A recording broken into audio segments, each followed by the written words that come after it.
ఉప్పల్ శాసనసభ నియోజకవర్గం 2019 పార్లమెంట్ ఎన్నికల్లో 10,000 పైగా మెజారిటీ ఇక్కడ నుంచి మీరు అందించిండ్రు.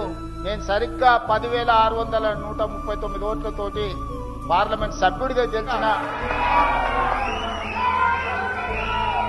ఈనాడు తెలంగాణ రాష్ట్ర ముఖ్యమంత్రిగా ఉప్పల్ శాసనసభ నియోజకవర్గ అభివృద్ధికి అవసరమైన నిధులను తప్పకుండా కేటాయిస్తా. రాజకీయాలకు అతీతంగా ఉప్పల్ శాసనసభ నియోజకవర్గాన్ని అభివృద్ధి చేసే బాధ్యత నేను తీసుకుంటా. ఆనాడు 2019 నుంచి 24 వరకు నేను పార్లమెంటు సభ్యుడిగా ఉన్నా. ఈరోజు తెలంగాణ రాష్ట్ర ముఖ్యమంత్రిగా ఇవ్వగలిగిన అధికారం, ఇవ్వగలిగిన అవకాశం నాకు దక్కింది.